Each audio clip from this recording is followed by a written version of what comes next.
Okay, good morning, everybody. We got a speaker today that I've heard a couple times and really enjoyed him, and it's always good to talk to somebody really smart, knows what they're doing. It's a kind of an interesting introduction, and as a child, instead of building sandcastles at the beach, he made sandcastles in parking lots, highways, drainage canals, and treatment plants. I'm not sure how you do that as a treatment plant in a kid, but anyway, maybe he'll explain that. And he played for hours in the mud, running hoses, and found small creeks to dam. And he spent long hours in his father's plumbing shop, where the motto was, "It runs downhill." I'm sure it was a variation of that. And but he, in some sense, he figured out how to make a living doing this kind of playing in the dirt and the water. And he graduated from Darien High School, and then got a degree in civil engineering from Lehigh. And he joined the firm right out of college, the firm of Redness and Mead, and has been with them ever since, and is now the owner and president and working engineer in that. And he served on numerous town committees, including planning and zoning. He was chairman of the advisory committee on sustainability that led to single stream recycling and energy reduction. He was chairman of the Flood Mitigation Strategy Committee, which I think is a lot of the content of today's talk. And he's currently serving on the Sewer Commission, which is related. Maybe you can give us an update of what's going on there. So, Craig, we look forward to your talk, and we have a number of questions. So let it go. Thank you very much, Gary, and to all the familiar faces and names that I see. It's nice to see you again. And to all the unfamiliar faces, nice to meet you. Hopefully I'll be more entertaining than the line dancing video. We'll find out by the end. I'm sure I'll cover some stuff that you intuitively understand and already know, but hopefully I'll cover some stuff that maybe I hadn't had an opportunity to think about in the way that I get to think about it with frequency. So with that, I guess I'll share my screen here and get going. I found this quote on the internet in preparation for the presentation. I don't think it's really about flooding, as all good quotes are really about more things. And I also, the internet really believes that this was attributed to Douglas Adams, and it does kind of have his slant, I would say, but I couldn't find the document where it was written. So if there's anybody in the book club that has more of a literary background than a civil engineer, that can be your task to figure out where this was actually said, and if the internet is just making things up or if they're right. I think it best describes me in traffic when I'm complaining about it.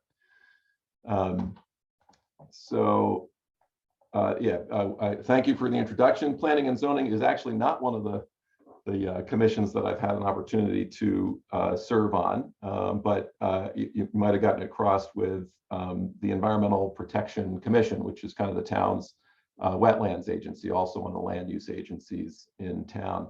The EPC, which I served on for 8 years, actually wears 3 hats. It is the town's Inland Wetlands and Watercourses Agency, it's the town's Conservation Commission, and it's the town Flood and Erosion Control Board, which we figured out when it started raining in 2007, and we had a year of a number of big rain events and floods.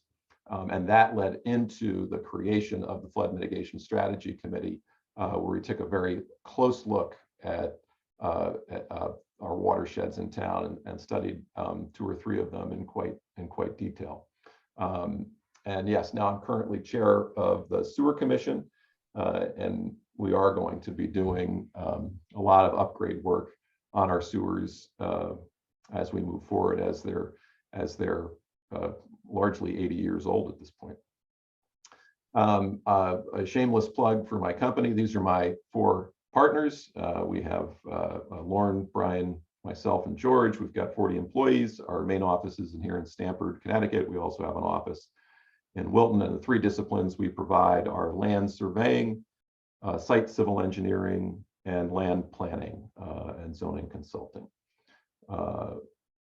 And this is our general area of operations. We focus on Westchester County, Fairfield County, and New Haven County. But what are we going to talk about today? We're going to talk about flooding. We're going to go over flood maps. We're going to talk about coastal flooding. I know mostly, especially this year, given the two significant storm events we had last year, most people want to talk about riverine flooding or river flooding, not necessarily about coastal flooding, but we are a town that enjoys both, being on the coast. And back in 2012, after Sandy, a lot of people wanted to talk about coastal flooding. So I'll go over that just in general. We can focus on it during questions if there are any questions about it, but a lot of the presentation will be more about rainfall and river flooding. We'll talk about rainfall increases. We'll talk about regulations that have been adopted to control construction in floodplains and to manage stormwater running off sites. And we'll talk about options for adaptation and resiliency. So I always like to start with a definition. This is the part that you know: the covering or submerging of normally dry land with a large amount of water. And you also know what that looks like. And these should be familiar pictures to some of you. This is the post road under the railroad bridge. So I should remind everyone, never drive through a flooded street if you can't see the bottom of the road. We all do it because it seems like a very reasonable thing to do at the time, but it very rarely works out.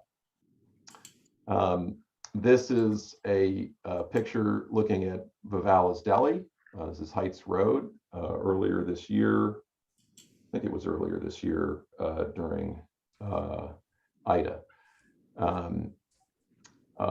This might not be a familiar picture. A friend of mine texted me this in the middle of the night after Ida.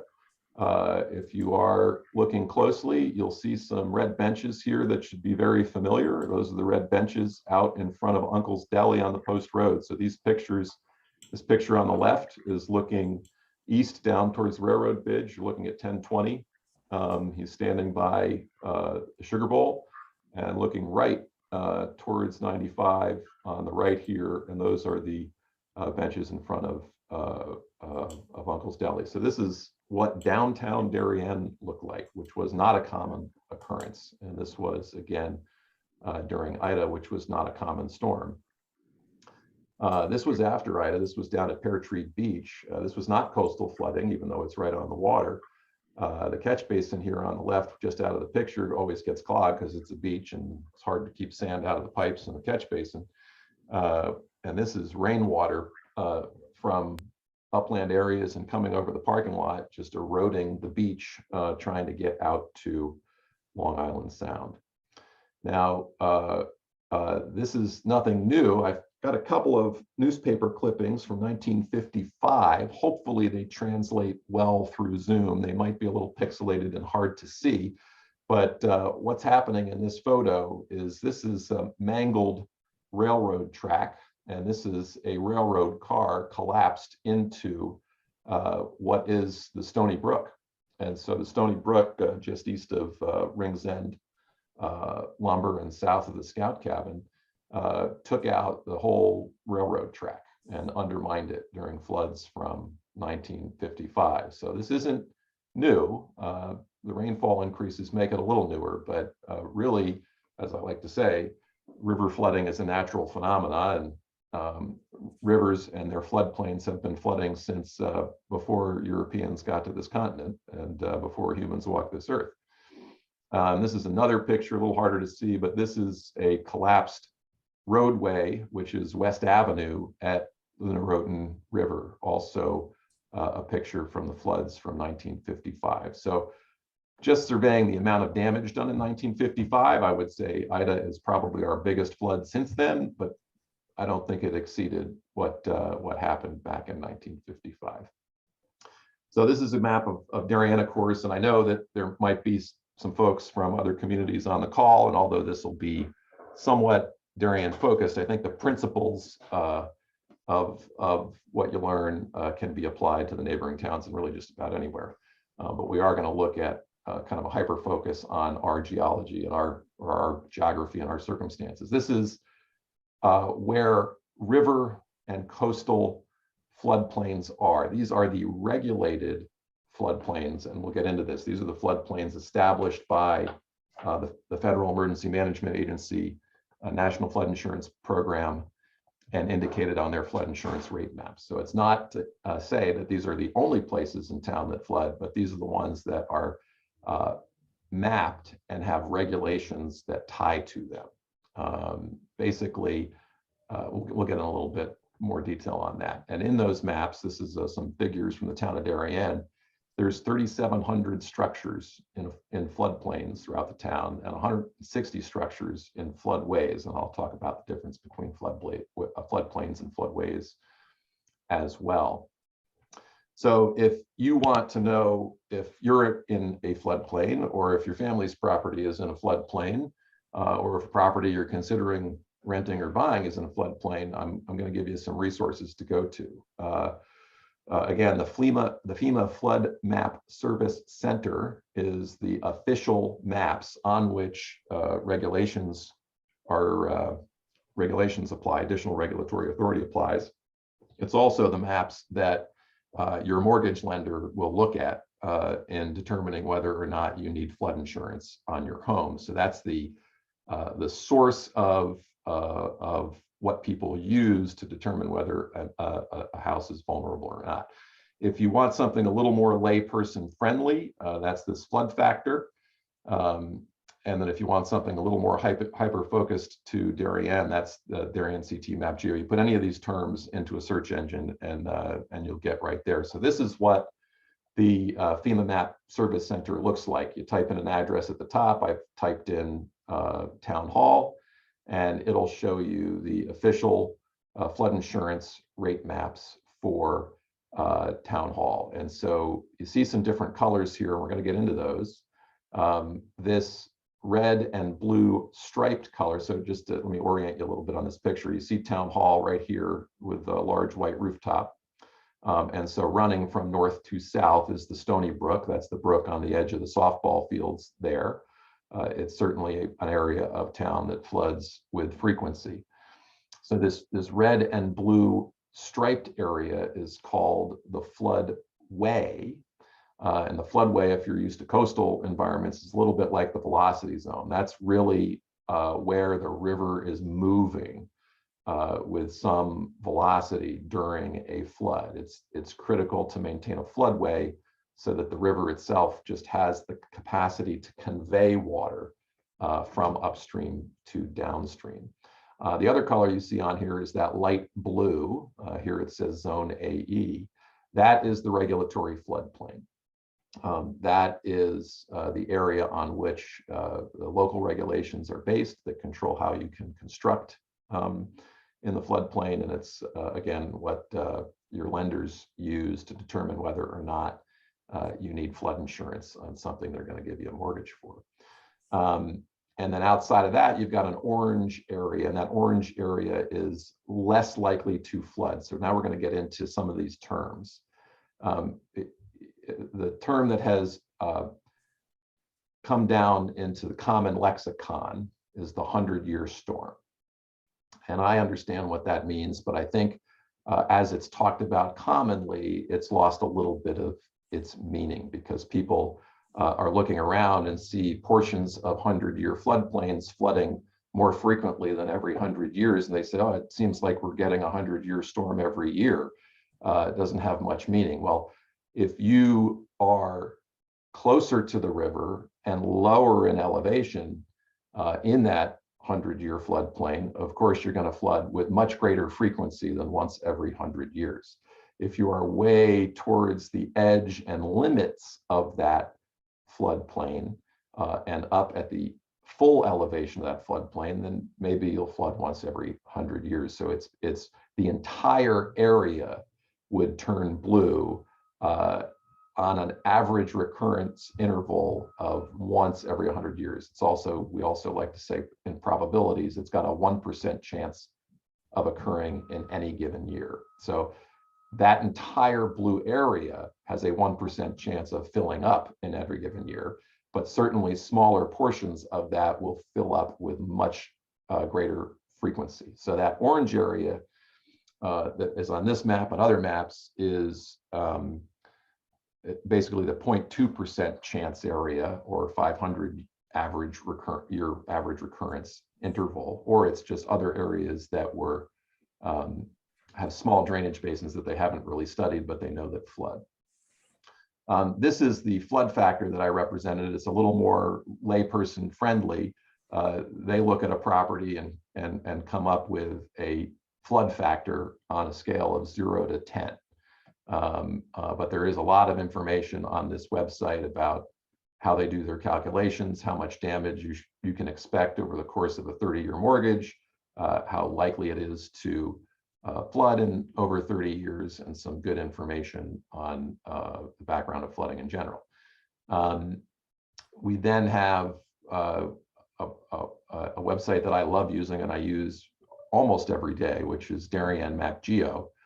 It's the town's information management system where they collect a lot of information on properties. So you can actually go up here and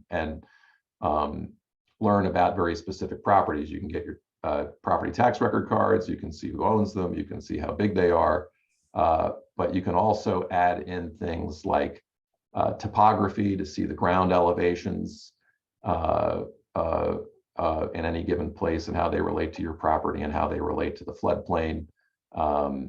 There's a lot of different layers in here. The inland wetlands and watercourses map is in here, zoning map is in here. So I play with this a lot to understand what's happening in properties. So that's a way you can find out more about your property or properties around you. I think I've gone through pretty well. This is another area of town. This is Goodwife Shopping Center shown at the bottom right. And no one had seen that flood in their memories, but it did flood after Ida.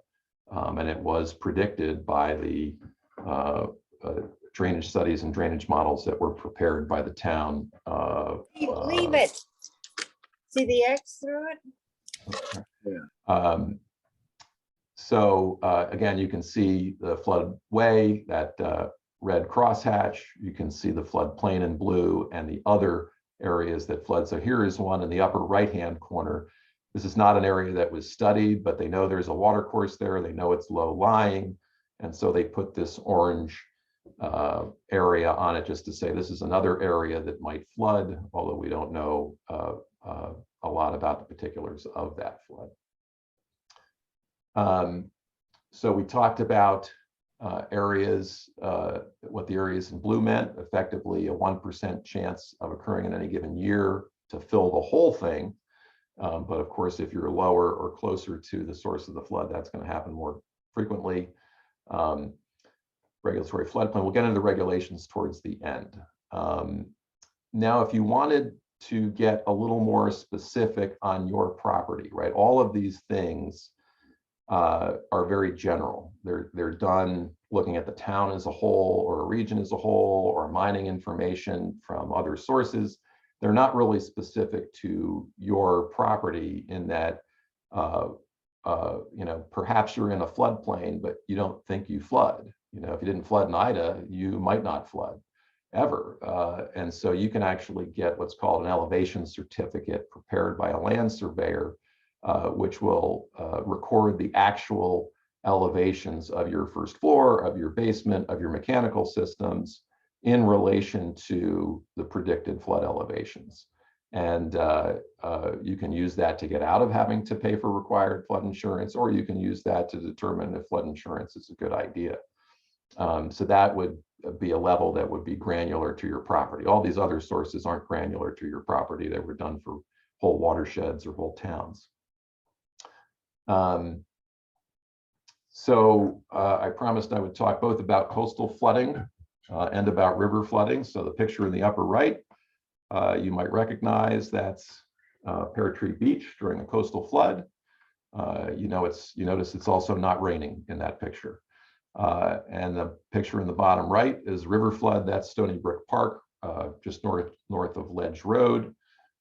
During a significant rainfall event, give you an idea of just how much water comes down that river during these events. So the primary drivers of coastal flooding certainly have to do with tides. Is it high tide? Is it low tide? Is it spring tide? Has to do with wind. Where is the wind coming from? How is it pushing water up into the coast and into the inlets. Low pressure surge is a minor component. And then of course, it all starts with the elevation of the sea level. So again, we know tides go up and down twice a day. Sailors are very familiar with this. We know there are 2 spring tides each month that have nothing to do with the season of the year. And it's just that they, spring like a trampoline up and down. That's the term. That's the use of the term, having to do with the cycle of the moon. So around the full moon and the new moon, there is a spring tide that is higher than your normal high tide. And then of course, king tide is the largest of those spring tides and can be 2 feet or more higher than the average of high tides. So the timing of storms around the tide cycle is important when you're thinking about impacts to the coast. Wind is really the primary driver here. And so low pressure systems move with a counterclockwise swirl. And so if we have a low pressure system south of Long Island, that's going to tend to blow wind out of the east, from east to west, into Long Island Sound and up Long Island Sound. This is when we get our worst flooding. This is what happened in Sandy. Sandy came up south of Long Island Sound, took a left turn, basically in the New York Harbor. And so for much of that event, we had that counterclockwise swirl pushing water into Long Island Sound. And if you look at the specific geography of Long Island Sound, of course, we're way over here on the west end of Long Island Sound, where it narrows. So if you can imagine wind blowing water across Long Island Sound, when you're out by New Haven and Old Saybrook, Long Island Sound is 18 miles wide. By us, off of Long Neck Point, Long Island Sound is 6 miles wide. So you take 3 times as much water and put it into 1 times as much space, and there's nowhere for that water to go at the end of Long Island Sound. So these predicted flood elevations are actually much higher by us than they are out on the east end of the Sound. For example, in Old Saybrook, the flood maps for the Stillwater areas are about 4 feet lower than they are where we are. So we are more vulnerable in the west end of Long Island Sound than other parts of Connecticut. And then we talked about timing. So I'm going to show you the timing on 2 coastal storms. One was Irene in 2011. That's what you're looking at now. I'll spend some time on this so you understand what we're looking at. So these are just the NOAA National Weather Service tide gauge, actual tide gauge readings from Bridgeport during Hurricane Irene. The blue line at the bottom here, let me see if I can get a nice pointer. Don't see it quickly, so I'm just going to use this hand. Hopefully you can see it. So the blue line is the predicted tide for that day based on the lunar cycle. And the green line was the amount of surge that occurred from Hurricane Irene. So the red line was the actual reading at the Bridgeport tide gauge that day. You subtract the actual reading from the predicted tide, you get the surge, right? So what you see is the surge coincided with high tide. So the peak of the storm surge happened to happen at the peak of high tide. And you added those and you created the storm surge that occurred during Irene. So the next one I'm going to show you is Sandy from a year later. Again, all the colors mean the same thing, but let's look at them carefully. So blue, again, predicted tide for that day. Green was the surge, and red was the actual. So zooming in, you see that the peak of the surge in green actually occurred 4 hours before high tide. So we were lucky, not smart, in Sandy, in that it just so happened that the peak happened in the middle of the tide cycle not at high tide. Had the peak of the surge coincided with the peak of high tide, flood depths during Sandy would have been 3.5 to 4 feet worse, deeper. It's pretty scary when you kind of think about that, given the damage it did do during Hurricane Sandy, what it could have done if the tides aligned. And effectively, that's what happened at the south end of Manhattan and North New Jersey. If you look at the tide charts, right, the tide takes time to slosh around its high tide as it's moving around the coast of Long Island Sound and up and down the coast of Connecticut. The peak surge effectively coincided with high tide there. And we remember seeing the pictures of damage in that area. All right, so the other thing you got to think about is where this starts and how that is changing over time. So all these coastal floods start with where is sea level. And again, this is from a CIRCA report. CIRCA is, if I get the acronym correct, is the Connecticut Institute of Resiliency and Climate Adaptation. So they specifically looked at how is sea level rising effectively for Connecticut and Long Island Sound. And it's a pretty interesting study. It was issued in 2019. If you want to read it, you can. Although it's a technical document, the text parts read pretty well.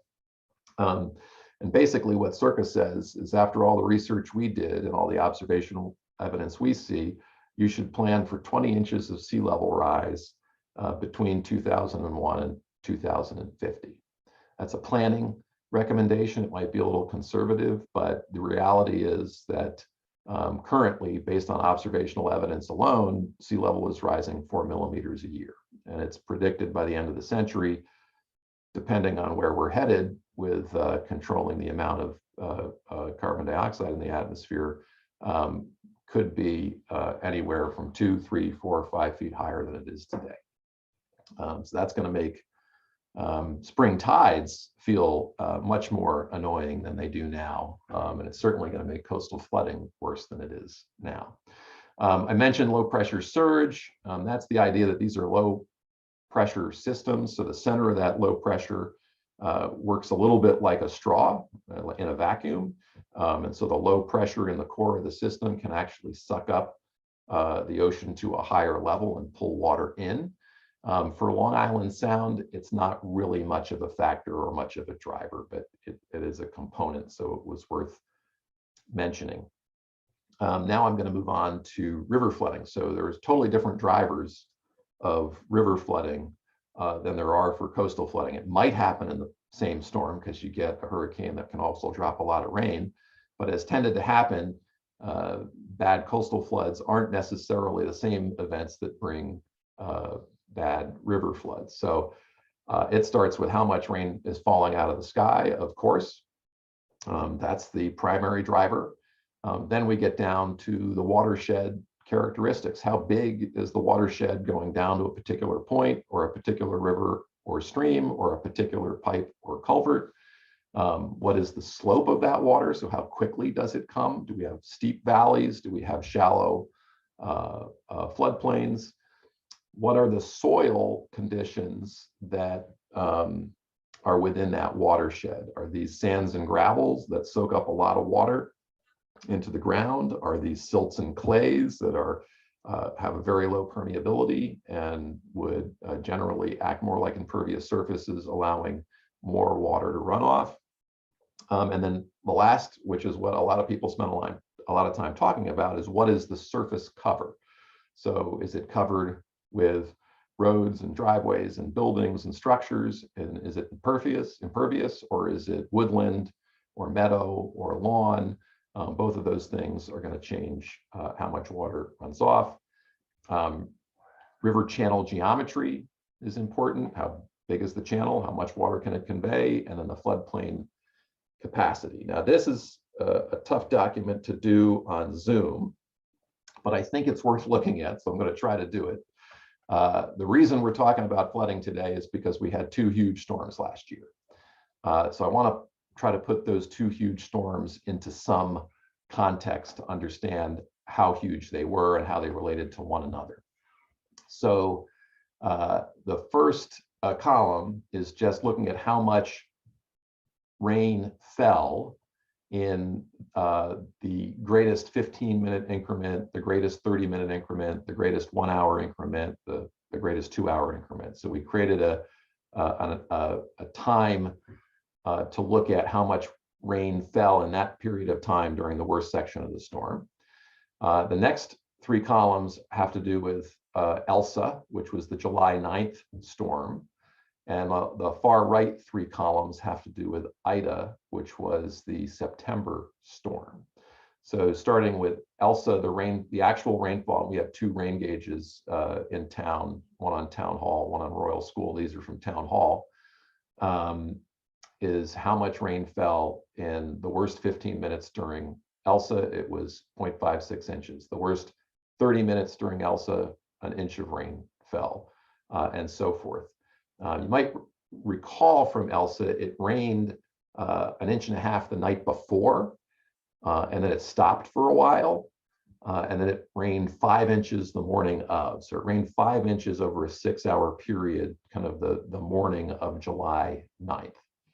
So the next columns, column 3 here and column 4, try to look at how that rainfall. Now, I want to be careful here when we talk about probability of occurrence and an average recurrence interval. This has to do with the rainfall rates that were observed. This is not the same as the flood that results, because that flood is a factor of all the other things I mentioned, the size of the watershed, how long does it take the water to get down. So rain doesn't mean flood. These just mean how rare were these rainfall events.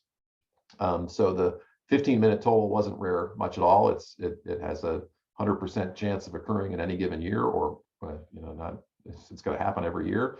But when you look at the 4.99 inches in a 6-hour period, it was a rare rainfall event, in that it only had a 2% chance of occurring in any given year. We look at Ida, and basically Ida over a 24-hour period dropped the same amount of rain as Elsa. But basically across the board, it dropped it twice as quick. So if you look at our worst 15 minutes during Ida, over an inch of rain fell. We had an inch of rain actually in 10 minutes during Ida. It was absurd. The 1-hour total was over 3 inches. And I remember news reports at the time that talked about the fact that that the record for the amount of rain in New York in 1 hour was set by Elsa, and it was less than 2 inches in an hour.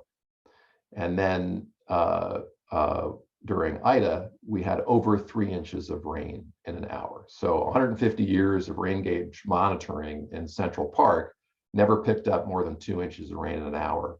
And all of a sudden, we had this storm in Ida that dropped 3 inches of rain in an hour. And this has a huge impact. So the rainfall was incredibly rare.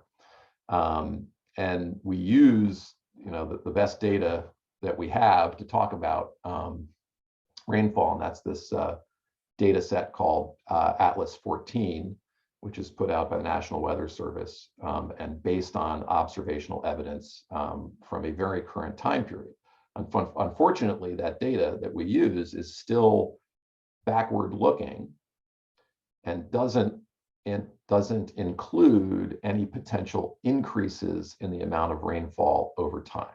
But there are increases in rainfall over time. We know that intuitively after having lived it, and we know it scientifically based on observational evidence. So I don't like just consuming data that's given to me. I go out and get it myself. And so this is the spreadsheet that I've been keeping for decades based on the rain that falls in Central Park. And I use that one only because they've had a rain gauge being observed there since 1868. So it's the longest record. But this is the annual rainfall in Central Park, and it's a 30-year moving average to balance out the noise. But you can clearly see we used to have 44 inches of rain a year. We now have closer to 50 inches of rain a year. That's the annual total. But that doesn't tell the whole story, because what's happening is that we're actually seeing more of that rain fall in these intense events. These 1% events are dropping more rain. So we get these big rainfall events, more rain is falling out of the sky more quickly. So this is a figure from the 4th National Climate Assessment, which was published in 2018 in the middle of the last administration. And what it's showing on both the left and the right for different time periods is how much of an increase in rain is coming out of those biggest storms. And so what is particularly striking, if you look at the right side of this exhibit, is that, again, based on observational data, based on nothing more complicated than reading rain gauges, they've determined that over the Northeast, there's been a 55% increase in the amount of rain that falls in these big rain events. So the flooding events are getting worse because the rainstorms are getting significantly worse. And again, I go back and I look at data to confirm things myself, because I guess I'm a natural skeptic. But again, this goes back to Central Park. The 10 wettest years on record at Central Park have all occurred since 1971. The 10 driest years on record all occurred before 1971. 1971 is irrelevant. It just means to say that clearly more rain is falling as time moves on. This was the key message out of that 4th National Climate Assessment. Annual precipitation since the beginning of the last century has increased across most of the northern and eastern United States. Over the coming century, significant increases are projected in winter and spring over the Northeast. Observed increases in the frequency and intensity of heavy precipitation events in most parts of the United States are projected to continue. So that brings us to now more granularly. We started with rainfall, and we've documented the fact that rainfall is the primary driver for how much water is going to end up on the land and how much of that water is going to be running down, trying to get in our catch basins, trying to get in our pipes, trying to get under bridge culverts, trying to get in our waterways. We have 5 principal watersheds in Darien. From left to right, in the orange is the Norotan River, in yellow is Stony Brook, in green is Goodwives River, in blue is Tokenique Brook, and in purple is the 5 Mile River. Now, you see Tokenique Brook is entirely contained within the bounds of Darien. I think you're off by a slide. Oh, am I? This is, you're looking at, does this say watershed areas here on the right? Yeah, correct. Okay. That's correct. Okay, good. Thank you for checking. So if you go north, right, you do get a little bit of the Stony Brook and the Goodwives River that head into New Canaan. In fact, if you've been to Waveney, that little pond just downhill, the mansion is basically the headwaters of the Stony Brook. But the Norotan River and the 5 Mile River are much bigger. And so they go well into Stamford for the Norotan River and well north to the New York line. In Norwalk, on the 5 Mile River on the right side of town, you've got a significant area in Norwalk. And again, that goes north into New Canaan and Wilton. The relative sizes, Norotan River is 11 square miles. Stony Brook is 4 square miles. Goodwives River is 2 square miles. Tokenique Brook is about 1 square mile, and 5 Mile River is about 12 square miles. That's how much land area is coming down. Now, I should say that the bottom of this map is a little bit inaccurate in that there are many land areas along the coast that will not feed into the river before actually pouring out into the sound. So it's a little bit inaccurate at the bottom of this, where some of these areas just drain directly out to the sound, as you might understand. So we talked about the effect of surface cover. This is a simple slide, basically showing what happens in a natural environment on the left, where, you know, and these are relative numbers just kind of to demonstrate the concept. These would have to do with a lot of other factors as well, but to demonstrate the concept, they're simplified. Half of the water might go right into the ground without running off during these rainfall events in the natural environment. You'll have a lot of water held by the plants and trees, especially in the summer. And so you get a significant amount of evapotranspiration, and you get a little bit of runoff. Versus a highly urbanized scenario where the amount of water penetrating these impervious surfaces goes down significantly. So a drop of water that falls on a driveway is not going to get into the ground unless it's got an opportunity to do that once it gets to a vegetated area or into a stormwater management system. And a significant portion of that water will run off. And so as we developed watersheds before stormwater management regulations and before floodplain regulations, we were incrementally adding to how much water would get off of our properties and run downstream and get into one of the rivers we talked about. To give you an idea for how much water this is, we have very detailed studies of these three rivers that were commissioned by the town post 2007, so we could understand the flooding that happened in each of them and understand if there were options for improving those conditions. But by the time you get to the mouth of the Stony Brook, when it's pouring into Gorham's Pond, you've got 1.2 million gallons per minute coming down that river in that 1% annual occurrence flood.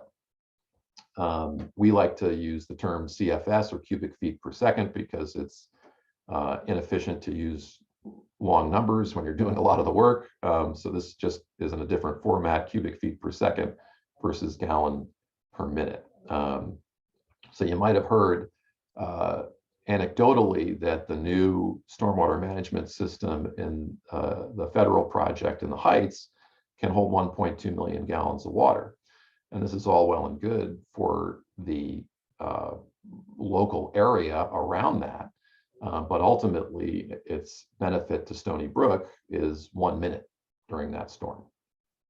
That's just how much water we're dealing with. So I think it's important to kind of just get your head around that. And I actually had, after a presentation I made to the town in September, I was worried because some of the folks in the Stony Brook had experienced some very scary flooding and damaging flooding. And I had to be the one to kind of describe this all to them. And I was worried about how that would go over. I had a person that lives in an incredibly vulnerable house in the river watershed call me afterwards, and he wanted to share some pictures and videos that he took to describe just how much water he was witnessing. Because he said, if you look at these videos and these pictures, it really shows you that you're not digging yourself out of this problem. So now we get to the regulations that the town has to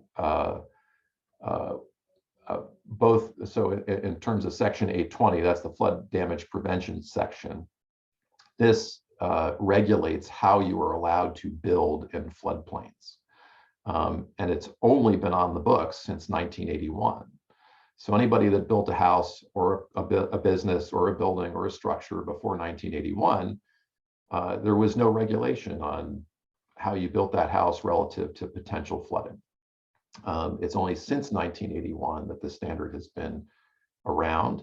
It has slowly gotten a little more strict over time. And certainly after we completed these detailed drainage studies of our watersheds, one of the things we did is we had the consultant actually apply to Fema to have their results used as the official Fema maps in the Stony Brook watershed and the Goodwives River watershed.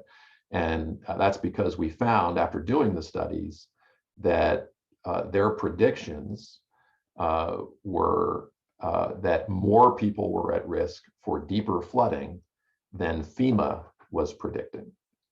And so we felt an obligation, looking at this information, that we needed to change the maps that people were using to make these decisions on buying a property or building a property.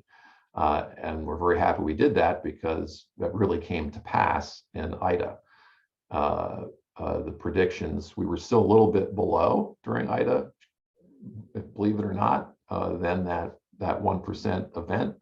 But areas, again, like Goodwives River Shopping Center, were mapped in 2013 based on those studies that were done. I actually was again, a skeptic. I didn't actually believe that could happen until Ida came along. So the numbers were right. I trust the numbers sometimes. But anyway, back to flood damage prevention regulations. So basically, it significantly discourages work in that floodway, that red crosshatch area. You really can't cause any problem to the river if you flood there. You got to build on stilts. You've got to really just let the river flow within that floodway. You can't obstruct it any further. But you are allowed to build in the still water areas, those light blue areas, provided you don't have a negative impact on the conveyance capacity of the floodplain. And you have to prove that to planning and zoning, but you also have to make sure that your first floor and all of your mechanicals are at least a foot above that predicted flood elevation. And you can't have a below grade basement. You can still have a basement in a garage designed to flood if you want to. It is allowed. And on average, in Darien, about 4 houses a year are either elevated or rebuilt to comply with these flood damage prevention regulations. So those structures that exist and are vulnerable in the floodplains are slowly being redeveloped to be more resilient during these floods and to survive them without damage or safety hazard to the residents. Other regulation that exists is Section 880. It's our stormwater management regulation. The stormwater management regulation was only adopted in 2009. Now, previous to that, there was a drainage manual that was adopted in 2003, I believe, and then there were, before that, just basically general practice standards for engineers doing site designs that had been largely used since, let's say, plus or minus 1980, maybe around the advent of the flood regulations or the Inland Wetlands and Watercourses Agency. But again, the 160 years that preceded that, there was very little work done in the way of mitigating your impact on the stormwater running off a property that was developed. Now we have those regulations, and we have some of the strictest regulations in the state, in that if you are doing a full redevelopment of your property, whether it's residential or commercial, depending on if you're not in a coastal watershed, but if you're in areas a little further upstream, you actually have to do your comparative analysis as if your existing condition was a meadow. And you get no credit for any existing impervious coverage you had on your property when you're fully redeveloping it. Basically, you want to knock the whole thing down. It works a little bit like building codes and zoning codes. You got to be in full compliance when you rebuild. So you're effectively retrofitting a new stormwater management system on your property that didn't exist before when a house gets redeveloped or a business gets redeveloped. And this is a common misconception. It's very easy. I hear it all the time. It's very easy for people to say, "Oh, it's new development. There's a bigger house down the street. There's a bigger house up the hill. Look at what's happening in the Heights. Boy, this is just going to create more water runoff." The opposite is true. These are now incrementally a part of making things a little bit better. It's one drop at a time. We've got a 4 square mile watershed in the Stony Brook, so one property isn't going to make a difference. But as each one of those properties gets developed, it's an incremental benefit, not an incremental impact. And since the adoption of this regulation in 2009, over 300 properties have gone in for approvals, and they had to comply with this new rule. So we're trying to have a little less water coming down those river systems, but it's hard to counteract the increase in rainfall. So when we say stormwater mitigation, what do we mean? And so here are some options. So we can start with permeable surfaces. In the upper left is actually porous asphalt. They've come up with a way to make asphalt, taking the fines out of the asphalt and leaving the aggregate in the tar. So it ends up basically like a solid sponge. Water will run through it, as you see in this picture at the bottom. If you want to see that in action, you can go to Highland Farm, which was the town's purchase of the Ox Ridge fields, and see most of the pavement there is actually porous asphalt. So bring a bottle of water with you if you don't believe me, dump it right on the asphalt and you can watch it in action. Water goes right through the surface. What's underneath all these permeable surfaces is a crushed stone reservoir. So it's clean, washed, angular crushed stone. All the crushed stone is about the same size. And if you can imagine taking a 5-gallon bucket and filling it up with crushed stone, you can actually pour 2 gallons of water into that bucket without it overflowing. So there's a lot of void space between the crushed stone. So water goes right through the surface, has an opportunity to sit in that crushed stone and soak back into the ground, trying to mimic the natural condition. On the right here is Permeable Pavers. This is a residential driveway in town. Basically, there's large gaps between each paver. And again, this sits over crushed stone. So as water is trying to run down the driveway, it hits one of those gaps and actually soaks down through the surface into that crushed stone reservoir below. These are more common things. Upper left is an infiltration basin in a parking lot. This is not dissimilar to what you might see at the library on the Hecker Ave side as a form of stormwater management control. On the upper right is really kind of a homeowner project to manage water coming off of one downspout. It's called a rain garden. We can make bigger versions of these too. Bottom left is a very typical solution for residential construction in town. It's an infiltration system. Basically, these these black plastic chambers are empty and they fill up with stormwater that's piped into them from roofs and gutters and drains, and they're on a bed of crushed stone. They're given an opportunity for the stormwater to soak into the ground. Then the big daddy here on the right, and it's really just a piece of the system because they couldn't open up the whole hole at once. They were backfilling it as they were building it. This is what's underground now at Norotan Heights. This is 10 feet tall and covers a huge area, basically the entire parking lot between Citibank and the new Walgreens and the Equinox. And that is provided not as much for groundwater infiltration, but to take pressure off the pooling of water in Heights Road. So the bottom of this system is about 5 feet below Heights Road. So there is all this opportunity for water to be stored in this system before it starts flooding Heights Road. Now, the issue with Heights Road is really the railroad culvert, which I'll get to. The pipe going under the railroad is just too small.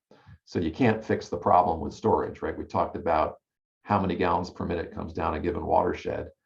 It's just so much. But this was designed to make things better and relieve the pressure on Heights Road. But the problem doesn't resolve unless you double the size of the culvert under the railroad tracks. And we'll talk about that in a little bit.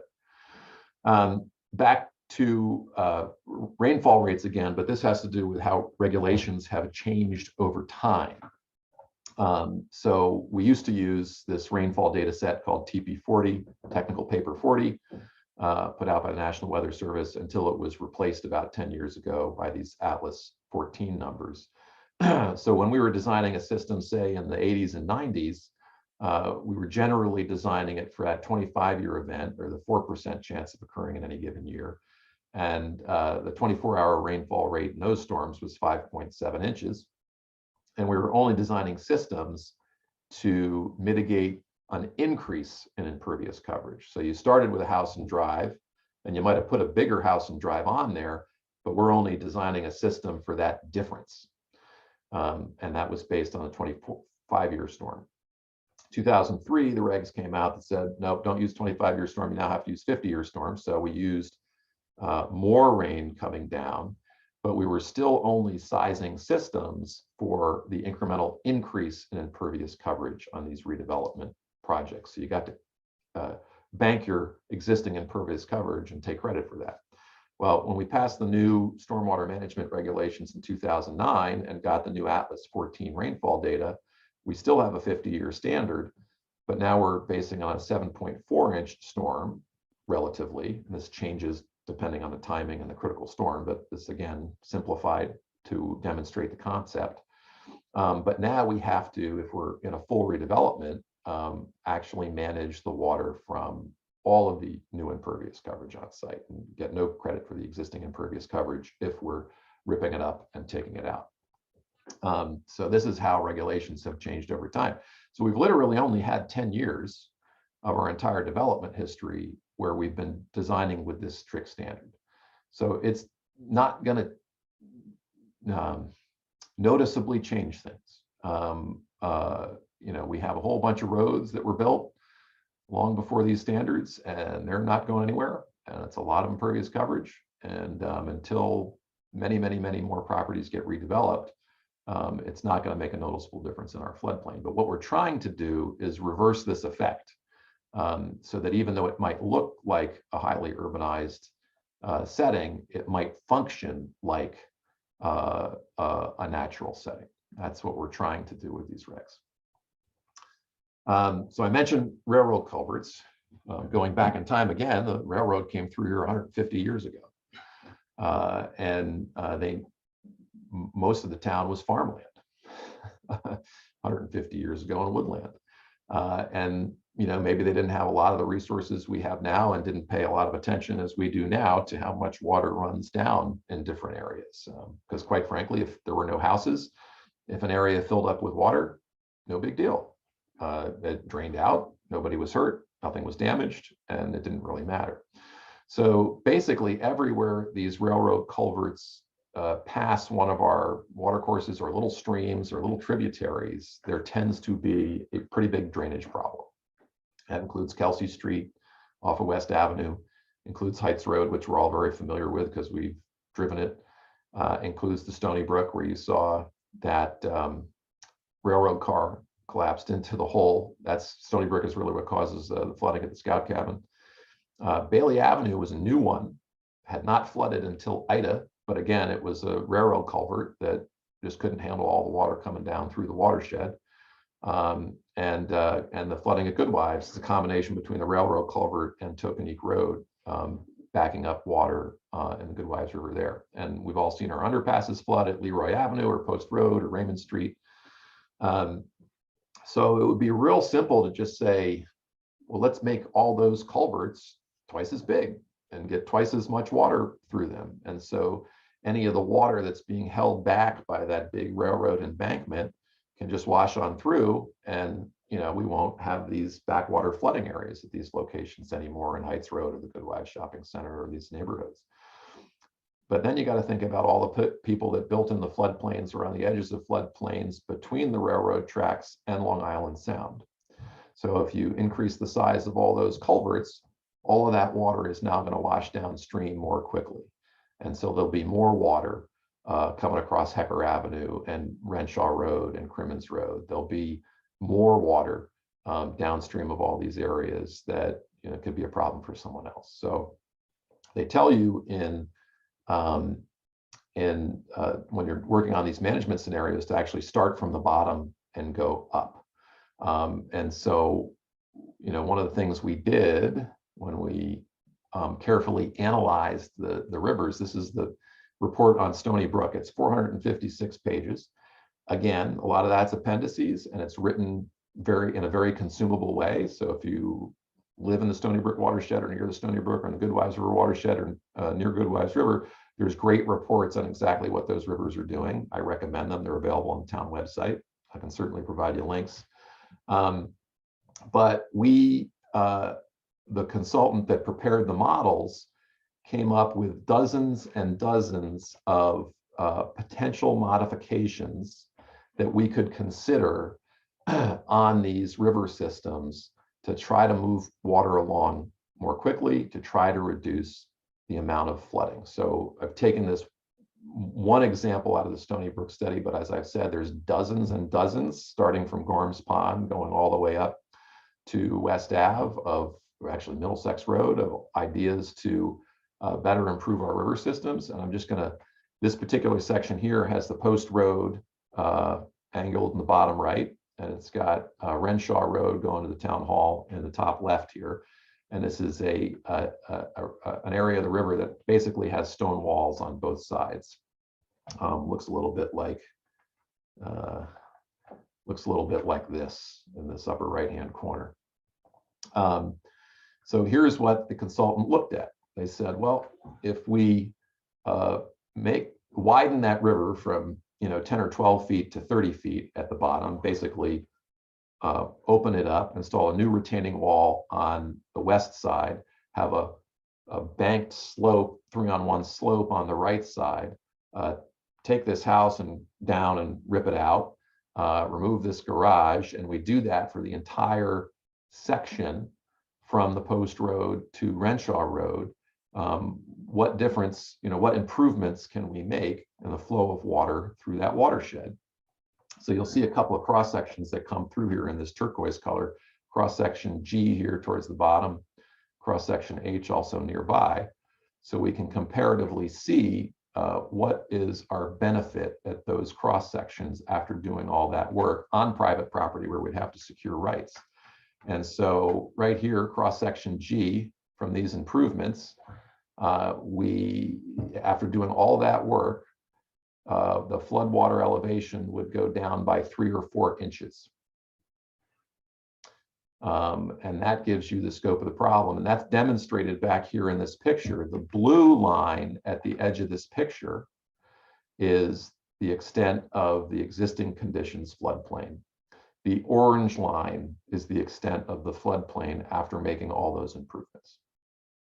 So in reality, the cavalry is not coming for the folks that live in these floodplains. There's really nothing that can, I don't say nothing, I don't want to speak in absolutes. There's very little that can be done to have a meaningful impact. Certainly, when you think about the outlay of public monies, for what value is that outlay protecting? And obviously there's no value on human life, and I don't want to belittle the experiences that some folks had being rescued in the middle of the night by our volunteer fire departments.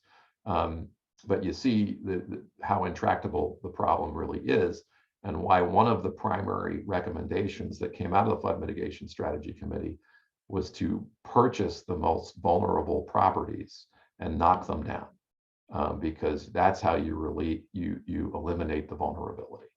And so there's a Fema program where if you have a multiple loss property, Fema will give you 75% of the fair market value of your home if you agree to knock it down and leave it open. And so Darien partners in that program and provides the remaining 25%. We've bought one property on Cherry Street in the past and done that. It looks like we're going to buy another property on Crimmins Road and do that. We bought the Hecker Woods property with help from the Land Trust and some state grants.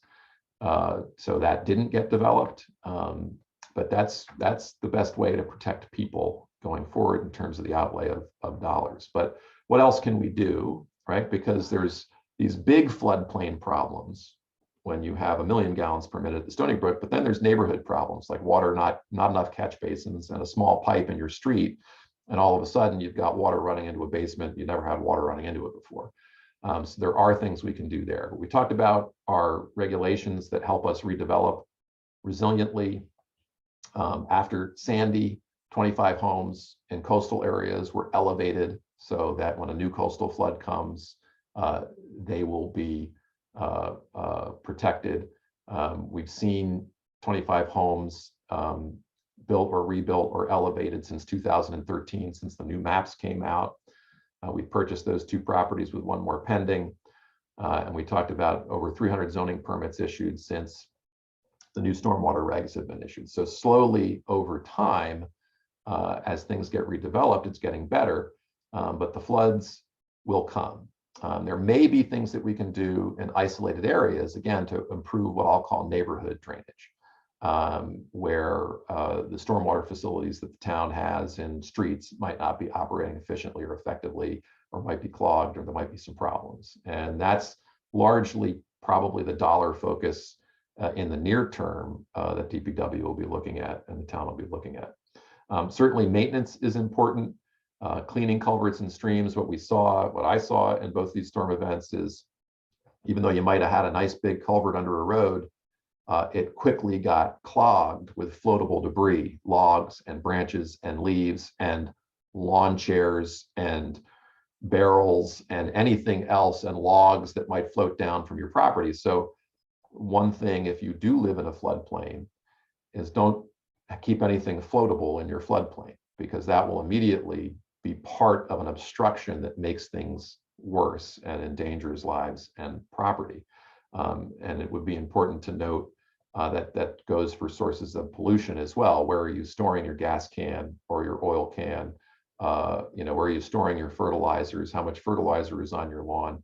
You don't want those things picked up during a flood event and being washed downstream either. And of course, the challenge for all of this is 80% of all these structures, whether they're pipes or channels or streams, are on private property. So the town has limited ability to go make change without permission from the property owners. So why is it flooding so much? First of all, it's a natural phenomenon. It's always happened. Human impacts have made it worse. We have increased rainfall to deal with. We have historic development that was unregulated in near wetlands or in floodplains. We've had minimal stormwater mitigation for much of town history. And we've had kind of suburban development of entire watersheds.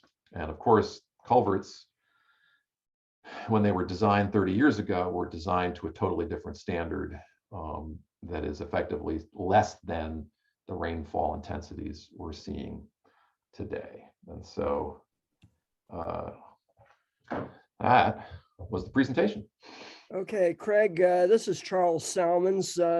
I'm going to kind of manage the Q&A so that we're not talking over one another.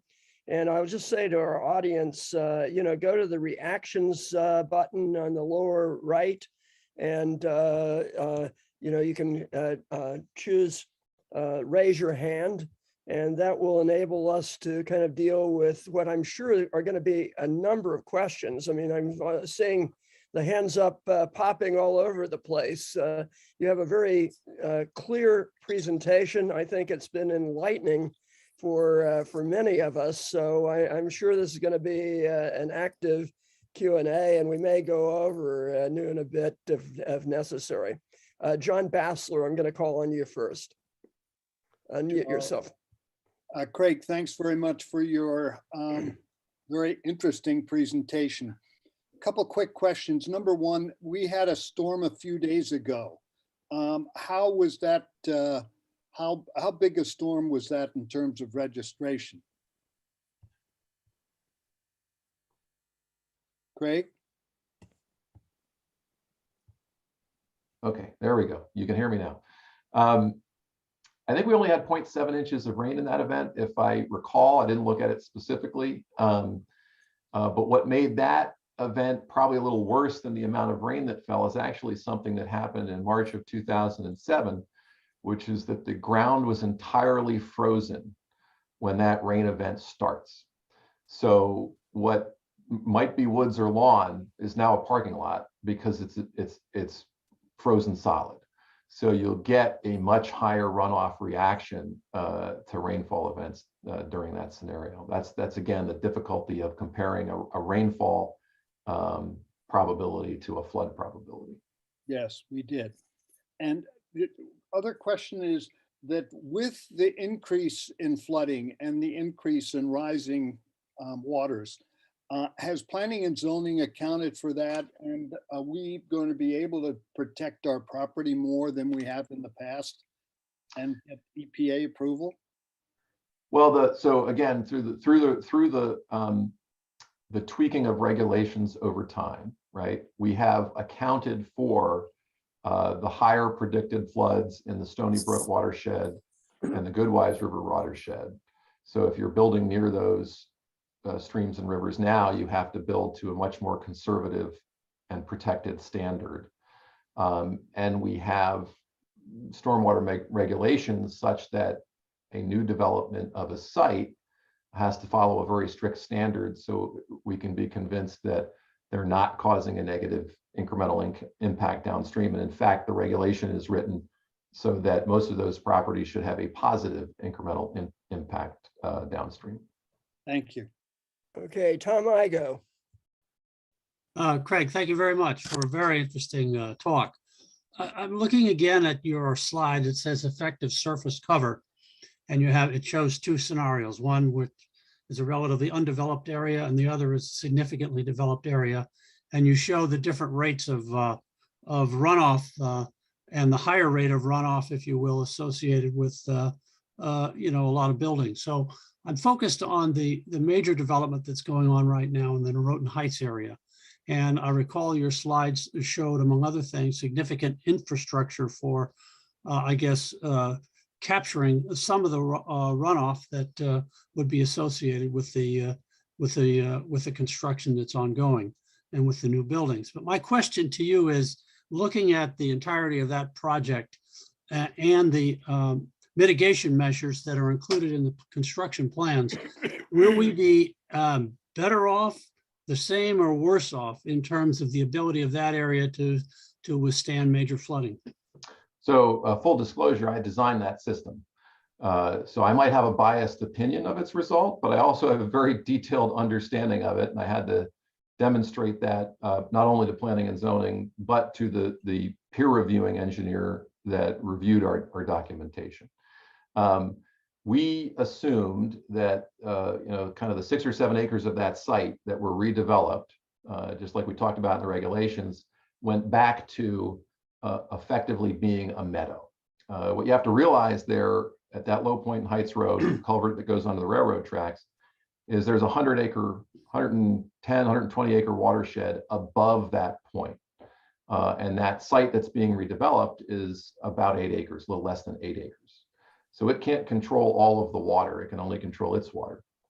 But the concept of that flood storage mitigation that we indicated was to provide more storage lower in that problem area. So there are significant benefits to those businesses that are along Heights Road in, unfortunately, some of the smaller events. In the 2-year and the 5-year storm, there's a significant reduction in how frequently they might flood or how deep they might flood, or if they flood at all.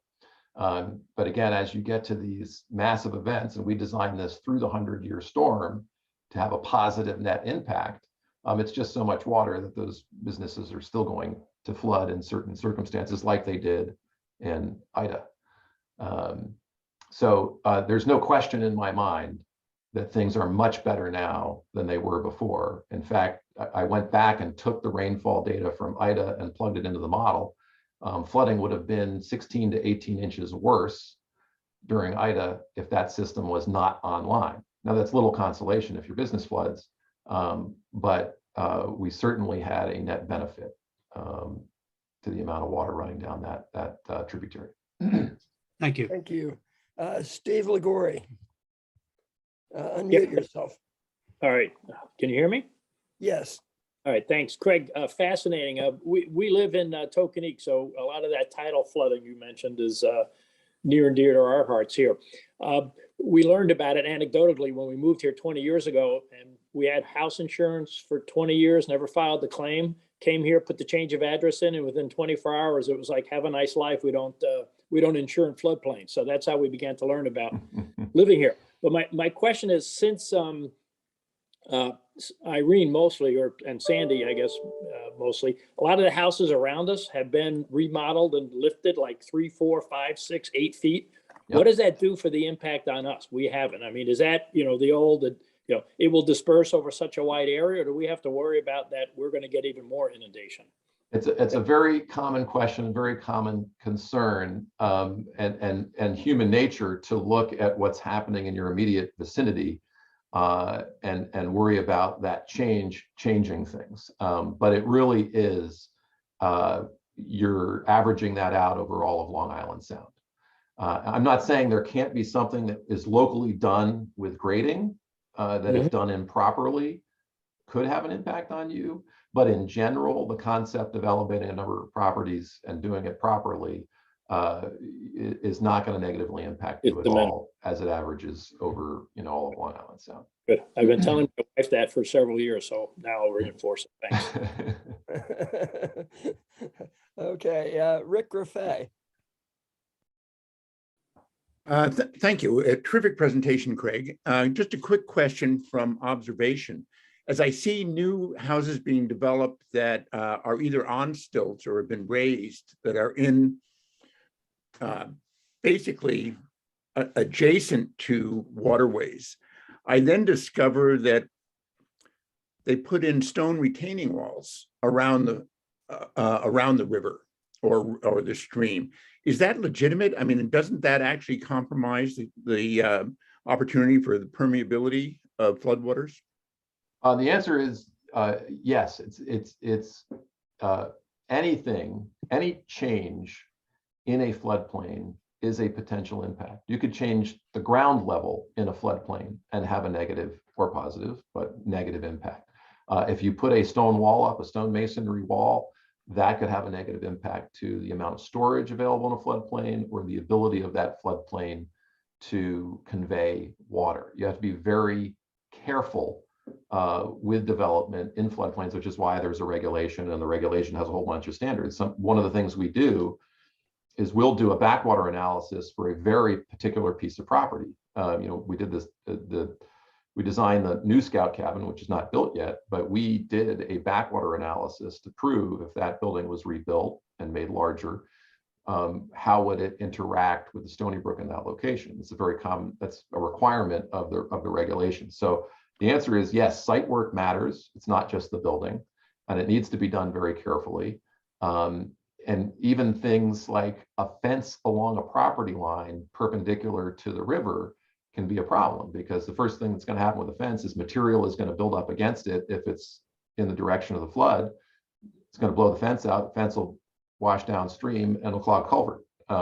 So all of that matters and should be thought about carefully when you're developing in a floodplain.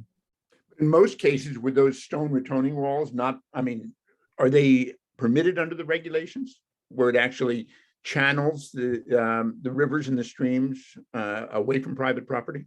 So you can always ask for permission from either the wetlands agency or planning and zoning to build something in their regulated areas. And then they should be requiring an engineered analysis if you're in a floodplain and you're building something that might be obstructing it. And that engineering analysis should have to prove that that activity is not causing a problem. So it's not that activities are prohibited, it's just that they're regulated to confirm that they're not going to have a negative impact. Got it. All right. Thank you very much. We've got a lot of questions backing up here, so I'm going to go right away to Vincent Argumbo. Craig, can you hear me? Yes. Yes. Okay, good. You started your presentation with a picture for coastal flooding of the bathrooms and the pool area and the kitchen area of the Pear Tree Beach area there. Parks and Commission, the Parks and Recreation Commission have a building proposal. It's on hold right at the moment. How prudent or imprudent is that building? In full disclosure, I was hired by the architect working on that project to provide consulting services to the town. We were focusing, at least my efforts weren't focused on the replacement of that structure. My efforts were advising on the elevation of the parking lot, because with sea level rise, the sea level rise that's predicted, those spring tides that currently flood a corner of the parking lot are going to end up flooding more and more of the parking lot. So I looked at it carefully. I looked at it a lot. I know it's a flashpoint for some that live in the area. They're worried about the redevelopment of the park, but the way I look at it is this: if we're going to enjoy that park for the next 50 or 100 years in the same way that we enjoyed it for the last 50 or 100 years, it needs to be elevated. Or over time, we're simply going to have to walk away from it because it's going to flood too much to enjoy. Joe Spain. Thank you, Charles, and good morning, Craig, and thanks for a really eye-opening presentation. I just want to focus on the stormwater management regulations that you highlighted and examples of open meadow measurement of the impact of the development. And I know you're familiar. If I'm not wrong, Mr. Spain, you were one of the votes that enacted that regulation. But we at least tweaked them. And then I know you're familiar with the sanitary effluent management, either through septic regulations or sanitary sewer regulations. And against that background, my question is there any state law recently adopted or proposed that promotes multifamily or affordable housing that would impact on the town's regulations or a town's ability to enforce its regulations? On the computer? Yeah. Okay, you're not going to Weaver. No. So the idea, again, this flashpoint of the state pushing the need for affordable housing in every community, including ours, and our ability to regulate these issues that at least I've been talking about today, which are stormwater management and floodplain management. So there's really only two trumps to preventing a developer from using the state regulations to gain approval for a project, whether from the commission or from the courts. And that is public safety. And then the other is environmental. So if you're building in or near a wetlands agency can still say, we think your project is going to have a negative impact on the wetland or watercourse, and can deny it. And that will typically hold up in court if it's done consistently in accordance with state law. And similarly, I would imagine that negative impacts in a floodplain would be handled the same way, in that a negative impact in a floodplain is a public safety concern. That's the way I would look at it. Is there anything proposed that would dilute those trumps? Not that I know of. I haven't read all of the different ideas and bills that have been circulating with a little more ferocity in the last couple of years. So I might not be the best person to ask that question. Thanks. We've got 4 more questions, after which I'm going to, end our session, but let me go to David Mace. David, unmute yourself. Perhaps David already asked his question. Cliff Van Voorhees. No, I've got the question, Charles. Thank you. I'm sorry. Okay, let me go to Cliff Van Voorhees, please. Oh, I thought, David, you ready or not? Yes, I am. Oh, okay. Sorry. Back to David. Well, mine is a simple question, Craig. What does tree removal have to do with floodwater control? Because you're aware of it, I'm aware of it. There's been an enormous number of trees taken down with new construction in Darien in the last 20 or 30 years. Yeah, another very common concern is the net benefit that wooded areas have. So when we're doing trees drink a lot of water and they create healthy environments. But it doesn't drink very quickly, or at least quickly enough to reduce the amount of water coming off land in these significant events. So there's some initial abstraction that occurs, but once you're getting 3, 4, or 5 inches of rain, you're beyond that initial abstraction. And we have to design systems that function in November through March when trees are dormant. So certainly wooded areas are healthier and better for drainage than paved areas. And certainly whether or not they're better than lawn really depends on the specifics of the situation, the soil type, and the quality of the woodland, and how the lawn is maintained. But I'm not saying woodland isn't good, but it certainly, when you change that to hardscape, it's a huge impact, and that has to be mitigated. But taking trees down, a few trees down in a wooded environment is not going to make a difference one way or the other on any of this. Okay, we've got two more questions, and we're going to go to Cliff Van Voorhees. Thank you, Craig. My question is with respect to these holding tanks that you showed at Norotan Heights, and actually a neighbor behind me also has put some in of the other type you showed. Don't they eventually sort of fill with silt and wood and debris and so on? I mean, I don't see any way for them to be unclogged.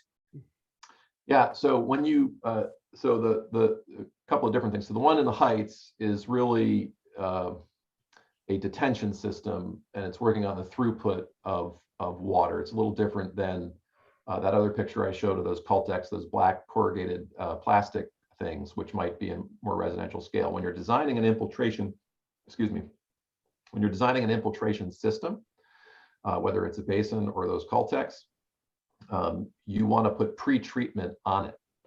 So you've collected the water, you're going to run it through a device to try to get out grits and sediment and floatables before it gets into that system. So that in that way you protect the life of it. So that you can use an oil grit separator, you can use a deep sump and a hood. On a catch basin, you can use a 4-bay. So there is what's called kind of a treatment train, where you're trying to get that stuff that might clog that mitigation device out of the water before the water gets there. And then maintenance, these are human solutions, and they require human maintenance. In engineering, you never necessarily, it's one step down the ladder when you require human intervention to do something, because we always mess up. That sounds like a factor that could be applied to a lot of things that we live with. Yes, it's an engineering principle. If you can avoid a human control, do so. Rolf, you have the last question before we call it to a close. Thank you. Craig, thank you for your presentation this morning and your work on behalf of the town. It's come to my attention that the Connecticut Department of Transportation is planning on doing work to the drainage pipe that runs under I-95 near the Norotan Heights parking lot, where the water enters and then drains out at Maple Avenue. The original installation was a pipe of 72 inches wide by 42 inches tall. They want to put an insert in that will be 64 inches by 38 inches, which means that the size of that pipe will be narrowed. So my question is, what impact would the narrowing of that pipe have in terms of the water flow and velocity, and how could that affect things downstream where it comes out at Maple Avenue and then eventually drains through Baker Field and beyond? It's hard. I can't give you a specific answer to that question without understanding the specifics of the project and why they're doing it. On your first basis, right? You narrow the pipe, less water can be carried by that pipe.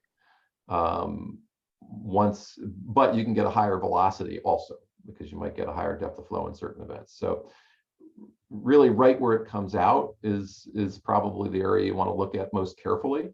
But once it stills out into the channel, it should generally be a good thing. But again, I'd have to understand the specifics of the property a little bit, or project a little bit better. I haven't seen it myself.